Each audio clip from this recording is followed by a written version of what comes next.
The government-backed lending program has attracted a lot of hype and attention. While there is significant interest and engagement with the fund, there are also valid concerns raised about transparency, operational efficiency, and the fund's ability to truly empower individuals and promote financial inclusion effectively. By the end of this video, you'll have a better understanding of what the Hustler Fund is all about, how it works, and whether it's everything it's cracked up to be. People are just doing *254 hash, *254 hash, *254 hash. But before we roll into that, I just wanted you to know that I really do have a blast making these videos. So if you do appreciate the works of what I present to you, please consider subscribing and liking this video so that I can better reach to you and other proud Kenyans next time. 4, 3, 2, 1.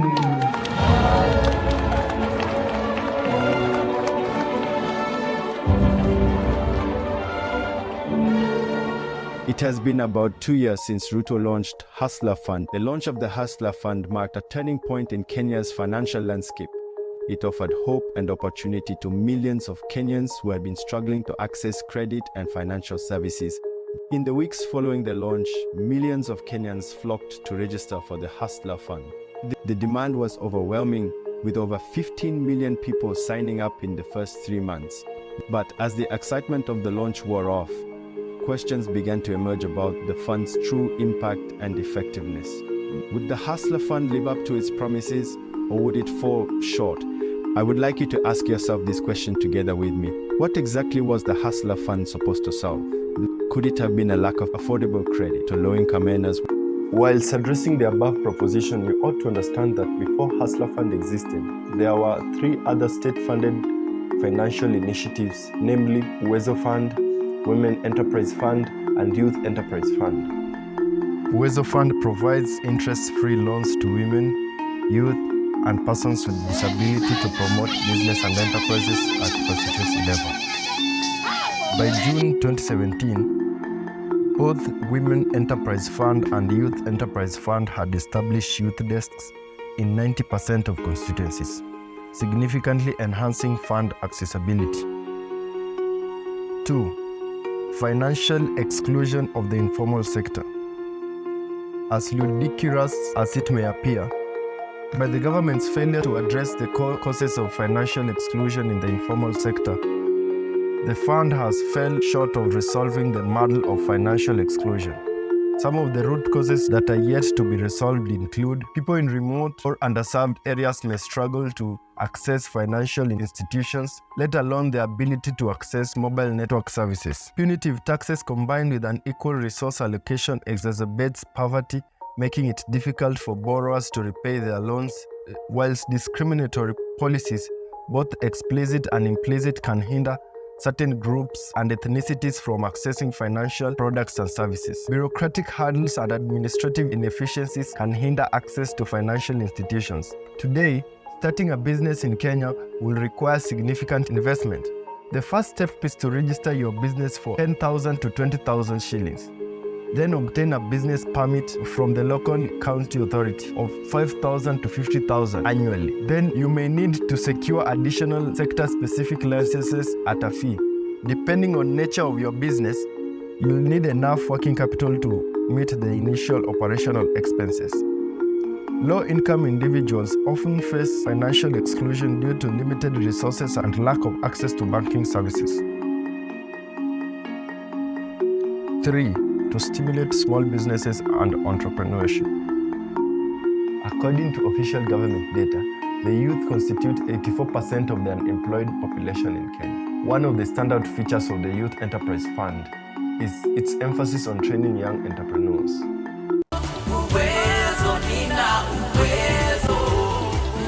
In the review period mentioned, Youth Enterprise Fund surpassed its target by training 183,421 young persons in business skills against a goal of 100,000. Additionally, it facilitated job placements abroad for 1,575 youth.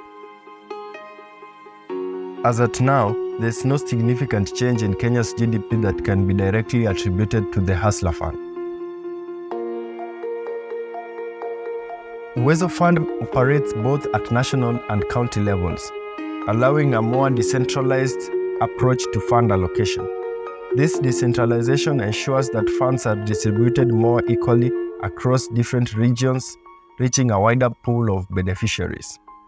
Uwezo Fund places a strong emphasis on capacity building and mentorship programs for its beneficiaries. This holistic approach not only provides financial support but also equips entrepreneurs with the necessary skills and knowledge to succeed in their ventures.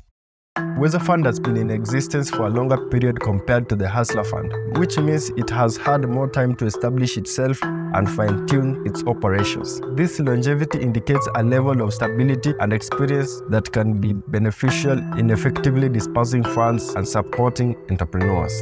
Uwezo Fund has mechanisms in place to track and monitor the progress of its beneficiaries, ensuring accountability and transparency in fund utilization. This oversight helps prevent misuse of funds and promote responsible entrepreneurship. Uwezo Fund has established partnerships with various shareholders, including financial institutions, business development organizations, to provide additional support to its beneficiaries. This collaboration enhances the overall impact of the fund and creates more opportunities for growth and sustainability. In contrast, while the Hustler Fund may have garnered attention for its ambitious goals, such as providing affordable credit to low-income earners, it lacks the institutional framework and track record of success that Uwezo Fund offers.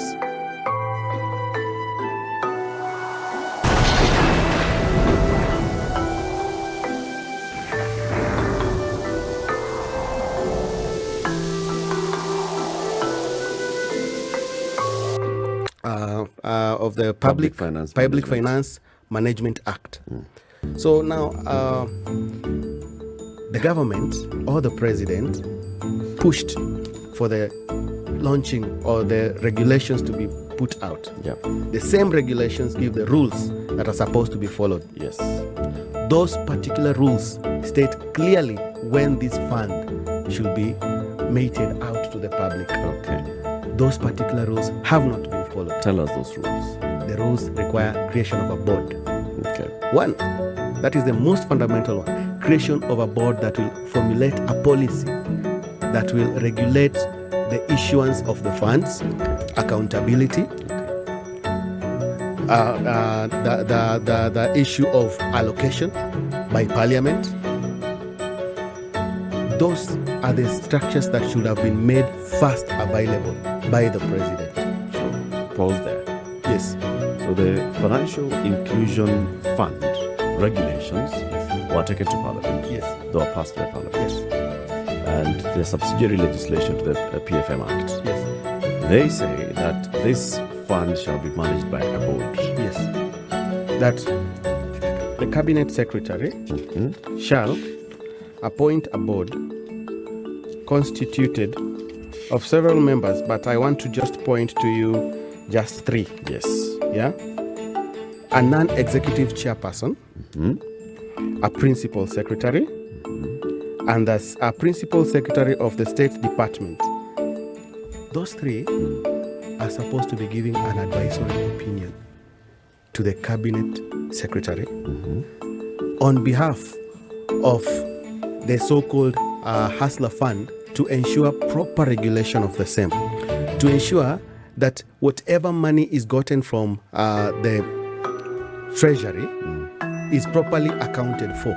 You understand? Yes. So now, moving forward, the president has already disbursed 50 billion. 50 billion could feed the people that we are saying are hungry, that we have formulated a pay bill recently to enable Kenyans to maybe changia for them to eat. Okay. But now 50 billion here is being given as an M-Shwari tender. You've realized anytime they talk of Hustler Fund, they are concurrently talking about Fuliza. Yes. These are competing entities. One is an entity, one is the government that protects, that controls the other entity. You understand?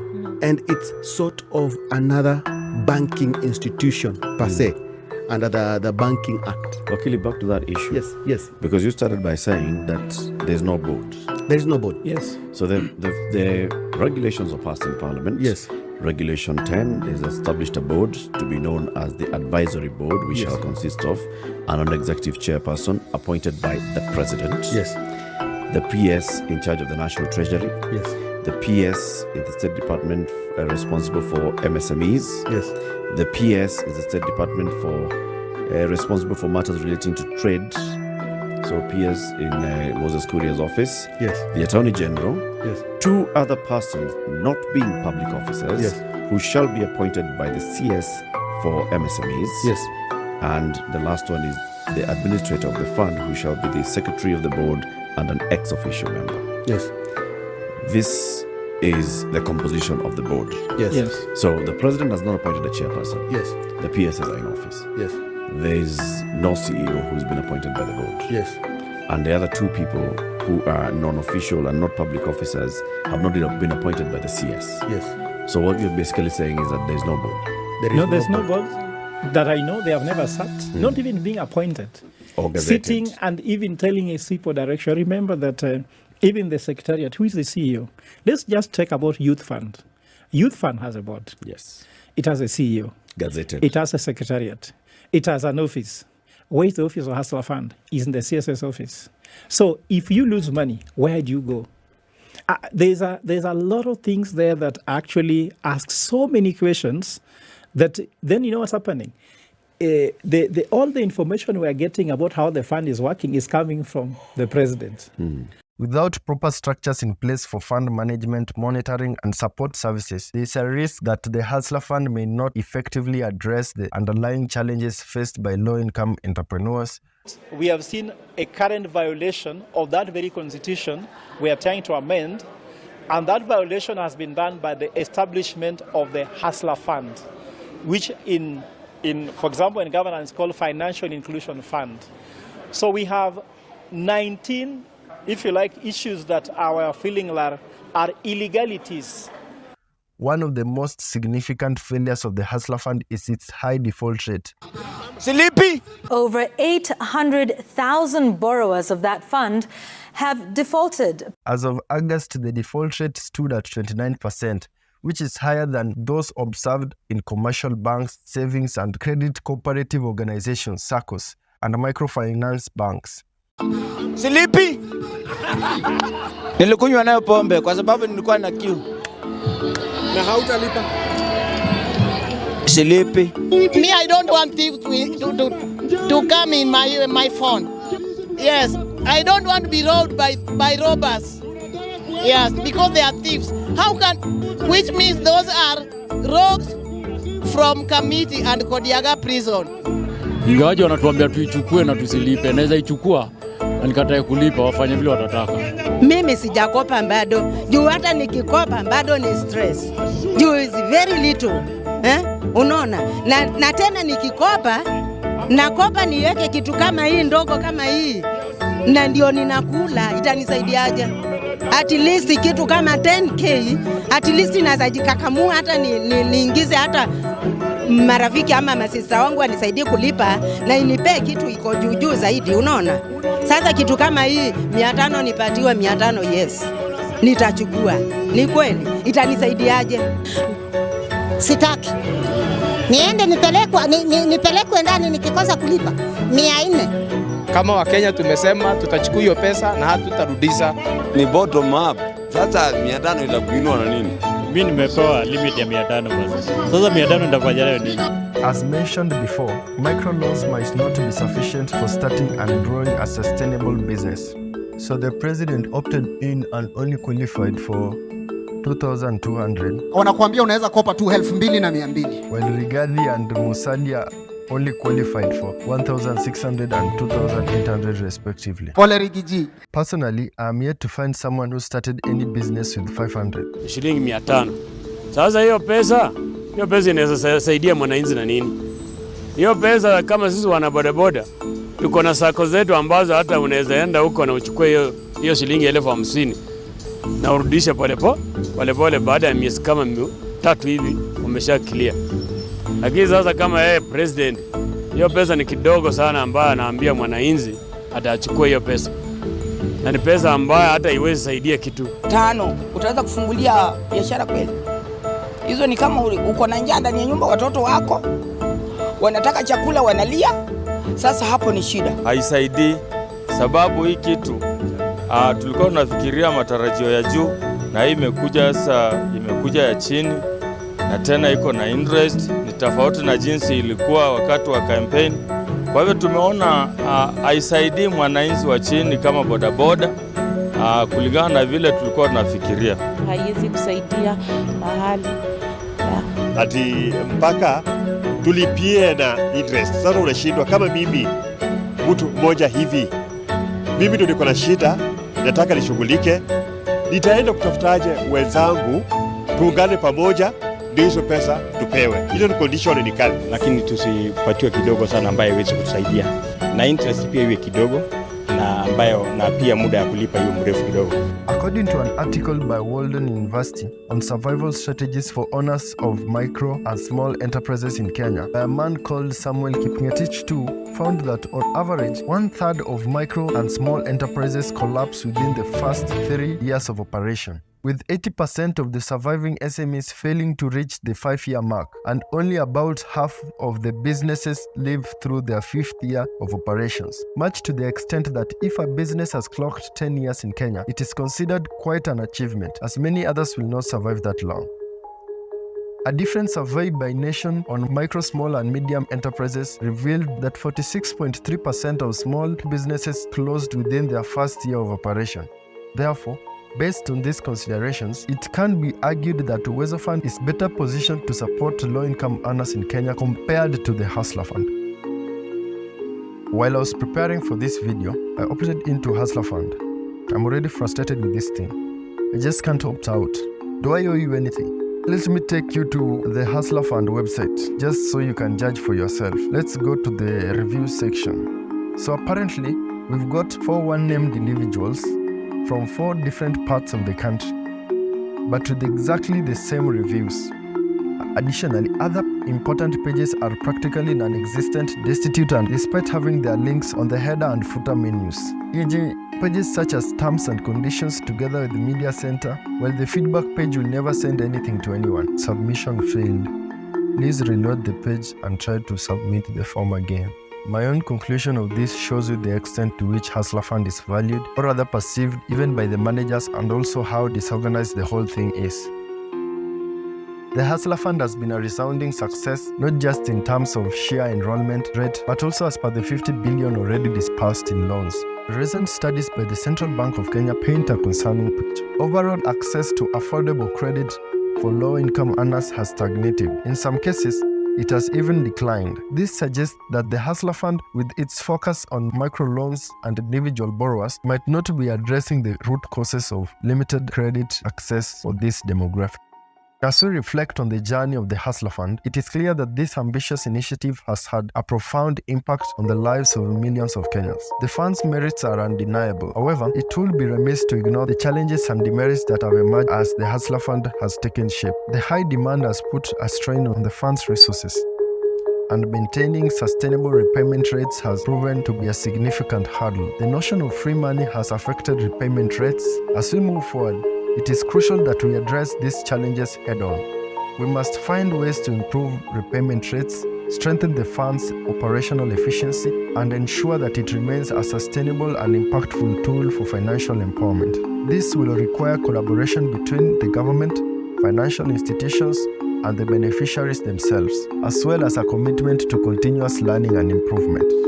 Together, we can make Hustler Fund a success story that inspires other nations and demonstrates the power of financial inclusion to drive economic and social progress. Let us move forward with a clear vision, a commitment to excellence, and a belief in the transformative potential of Hustler Fund.